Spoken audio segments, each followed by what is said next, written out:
जिसको आप गुरु बनाएंगे। कपड़ा सिलना वो सिखा देगा जो कपड़ा सिलना जानता है, जिसको आप गुरु बनाएंगे वो कपड़ा सिलना भी सिखा देगा। यानी कि संसार में आप जिसको पकड़ेंगे वो वही सिखाएगा जो आप वो खुद जानता है। साहब ने कहा कि हम उसको पकड़ेंगे, यानी जो सबका गुरु है, जो जगत गुरु है। साहब ने कहा किसी इंसान को गुरु नहीं बनाएंगे। साहब ने तो यहाँ तक कहा था कि आप इस इंसान के रूप में आएंगे तो उसको नहीं मानेंगे। साहब ने शर्तें भी बनाई, जिन्होंने साहब की किताब पढ़ी होगी उनको पता होगा कि साहब ने 3 शर्तें भी रखी थी। साहब ने यहाँ तक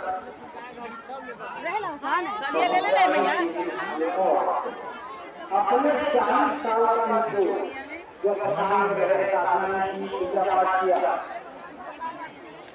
वो हमको आपको मिला जो 3 चीज से चुनाव किया है। अब विश्वास के दौरान सामने कुछ किया उनको कुछ भरोसा नहीं था। महादेव के स्वरूप में लोग उनको खड़ा तो आप लगा सकते हैं गुरु कुछ भी हो सकता है। भगवान का स्वरूप को लेकर साहब के हैरान के भर सकते हैं, जिससे कि उनको आस पास में जाने के लिए समझने के लिए विश्वास करने में सकते कि महादेव उनका काम कर सकते हैं। तो हमारे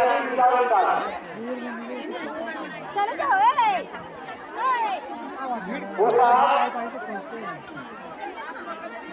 जिसने अध्यात्म में जागरण ला दिया, पूरे विश्व को एक दिशा दे दी, हमको आपको एक रास्ता दे दिया, वो आदमी भी खड़े गए महादेव के नाम पर। उनको धोखा मिला महादेव के नाम पर। उसके बाद 8 साल के अंतराल में धीरे धीरे जो अनुभूतियां साहब को मिली, जो उनको आदेश मिले,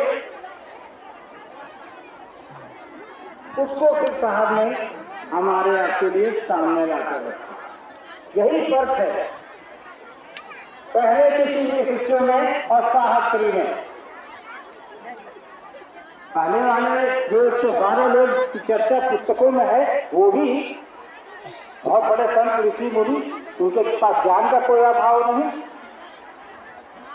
फिर भी उन्होंने हमारे आपके बीच शिव के उस स्वरूप को लाने की चेष्टा नहीं की।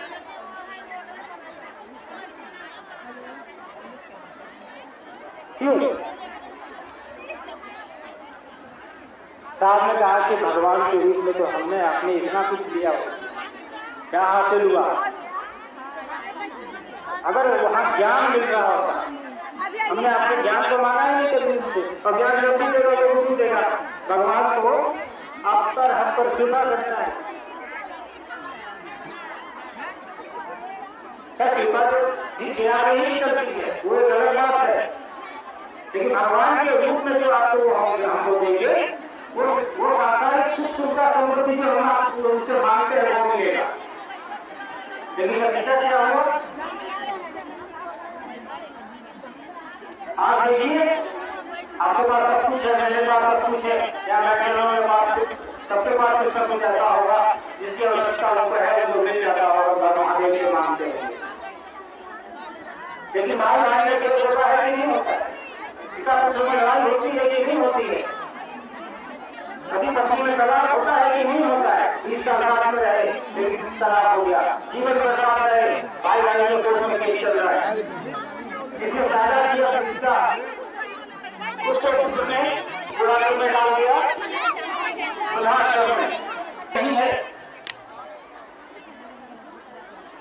क्या हमारे पास हजारों लाखों करोड़ों अरबों रुपये आ जाए। आज हमारे आपके बीच यहाँ बैठे लोग हैं, तमाम लोग साहब दीदी के लोग हैं, महादेव के घर हैं।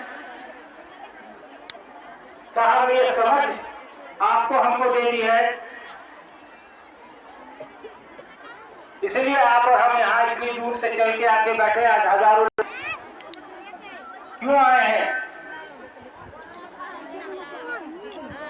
मंदिरों में तो सब जाते हैं, हम भी जाते हैं, आप भी जाते हैं, आगे भी जाएंगे, हमारे पूर्वज भी गए हैं।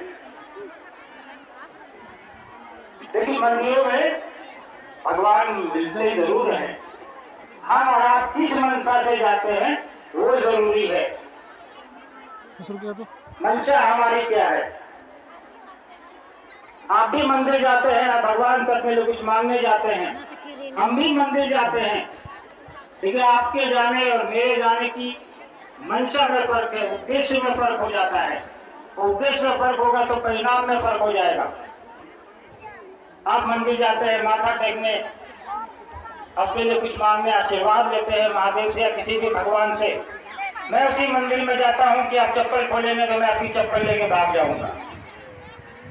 उद्देश्य देखिए, स्थान एक ही है, उद्देश्य बदल गए, मंशा बदल गई तो परिणाम बदल गए। आपने अपने चप्पल से हाथ धो दिया, मुझे एक नई चप्पल मिल गई। तो आवश्यकता है मंशा ठीक रखने की।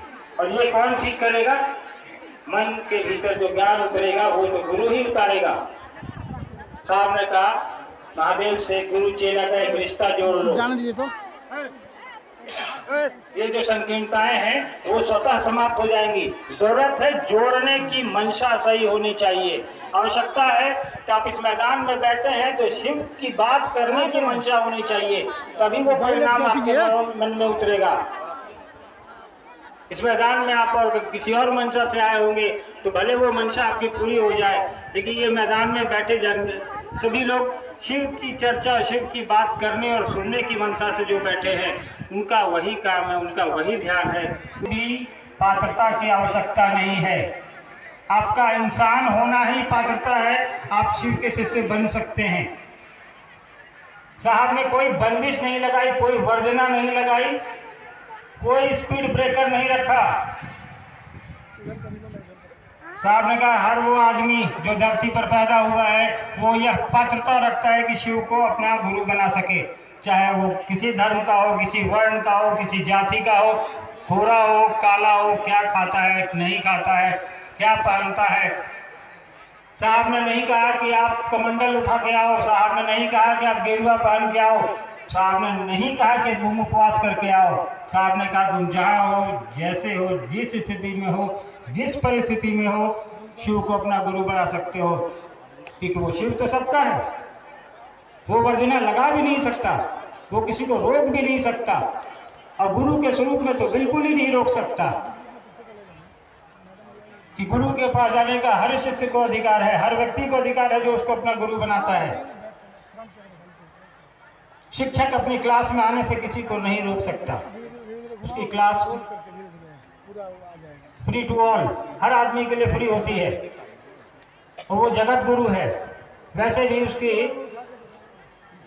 पास वर्जित करने जैसा कुछ भी नहीं है, क्योंकि वो सब कुछ तो उसी ने बनाया है। वर्जना किसके लिए करेगा? किसको रोकेगा? आपने शिव की तस्वीरें देखी है परिवार वाली? गृहस्थ आश्रम की तस्वीरें देखी होंगी आपने। उसमें महादेव के जिसने भी बनाई वो तस्वीर, हमने आपने नहीं बनाई, हमने आपने देखी है। जिसने भी बनाई उस तस्वीर का एक मतलब है, एक अर्थ है। तस्वीर देख के हम और आप प्रणाम तो कर लेते हैं, लेकिन उस तस्वीर में छिपे रहस्य, उस तस्वीर में छिपे अर्थ को हम और आप नहीं समझ पाते। ध्यान से देखिएगा उसको। उस तस्वीर में महादेव है, माता पार्वती हैं, कार्तिकेय हैं, गणेश हैं। महादेव की सवारी बसहा है, माता की सवारी शेर है, मोर है, सांप है, चूहा है, सभी बैठे हैं एक साथ। हम लोग सबको प्रणाम तो कर लेते हैं, लेकिन कभी ध्यान से सोचिएगा कि महादेव और पार्वती के सानिध्य में जो ये जानवर बैठे हैं, ये जो पशु बैठे हैं, ये जंगली जानवर जो बैठे हैं, वो अपने प्रवृत्ति के विपरीत जाके वहां बैठे हैं। वो शेर जिसका भोजन है वो बसहा जंगल में मिल जाए तो वो उसको खा जाएगा। वो सांप जो शंकर भगवान के गले में है बासुकी, वो बाहर मिले तो मोर उसको खा जाएगा। और वो चूहा जो गणेश जी की सवारी मानी जाती है, वो बाहर मिले तो सांप उसे वो खा जाएगा। यानी सारे पशु एक दूसरे के आहार हैं, भोजन हैं। फिर भी उस तस्वीर में सभी एक साथ शांत चित्त बैठे हैं। यानी महादेव और माता पार्वती के सानिध्य में जाकर जानवर भी अपना मूल स्वभाव छोड़ देता है। जंगली जानवर जिसकी प्रवृत्ति है उस बसा को खाने का, जिसकी प्रवृत्ति है उस मोर को खाने का, जिसकी प्रवृत्ति है उस सांप को खाने का, जिसकी प्रवृत्ति है उस चूहे को खाने का, वहां एक साथ बैठे हैं। इससे समझने और सीखने की जरूरत है। साहब ने उसी महादेव से जोड़ा है हमको आपको, उसी के गुरु स्वरूप से जोड़ा है हमको आपको। तो जब महादेव के सानिध्य में जाके जानवर अपनी मूल प्रवृत्ति बदल देता है, तो हमको आपको तो भगवान ने समझ दी है, दिमाग दिया है। साहब ने कहा उसमें इस्तेमाल करिए, उसका इस्तेमाल कैसे हो, इसके लिए गुरु की जरूरत हो। गुरु के लिए जगत गुरु महादेव से बढ़िया कोई गुरु हो ही नहीं सकता। उसके सानिध्य में जाइए आप, उन जानवरों से उनको आपको सीखना चाहिए जो महादेव के सानिध्य में जाके अपनी मूल प्रवृत्ति के खिलाफ काम करते हैं, यानी वहां प्रेम से बैठे हैं। हमारा आपका क्या हाल चल रहा है इस दुनिया में किसी को बताने की जरूरत नहीं है। संसार में, सृष्टि में मानव के मन की स्थिति क्या है ये बताने की जरूरत नहीं है। तो तस्वीरों से सिर्फ आशीर्वाद नहीं मांगिए, उनसे कुछ सीखने का भी प्रयास करिए। महादेव का गुरु स्वरूप हम सब के लिए साहब ने उतार दिया है धरती पर, रास्ता बता दिया है, उसको चलिए। मांगना है महादेव से मांगिए, कुछ कहना है उनसे कहिए। साहब ने कहा वो सबसे बड़ा उगरदानी है, वो सब कुछ देता है, वो भोले बाबा भी है, वो भुवनेश्वर भी है, महाकालेश्वर भी है, वैद्यनाथ भी है, वो हर चीज है, कण कण उसमें है। उसी ने पूरी सृष्टि बनाई है, व्यापक है वो। तो जो मांगना है उससे मांगेंगे। हमारे जैसे इंसान की क्या औकात की कोई किसी को दे दे कुछ। साहब ने कहा उस महादेव से अपने आप को जोड़िए। साहब जी ने जो बताया है उस रास्ते पर चलने का प्रयास हम और आप करिए। साहब ने जो 3 काम बताए हैं उस 3 काम को करने का प्रयास करिए। उसमें कुछ नहीं लगना है, किसी को न पैसे देने हैं न किसी से पैसे लेने हैं। शिव की चर्चा में 3 सूत्र करने में कोई खर्च नहीं होता है। उसकी व्यवस्था में भले खर्च हो जाए, हम और आप यहाँ बैठे हैं, माइक है, लाउड स्पीकर है, टेंट है, पंडाल है, लगेगा। और घर जाते समय बस में लोगों से बात करने में कौन सा पैसा लगता है? फोन पे किसी को लगा दीजिए, बात करने में क्या लगता है? और कर क्या रहे हैं आप? महादेव की बात कर रहे हैं। इससे बेहतर दुनिया में हो क्या सकता है?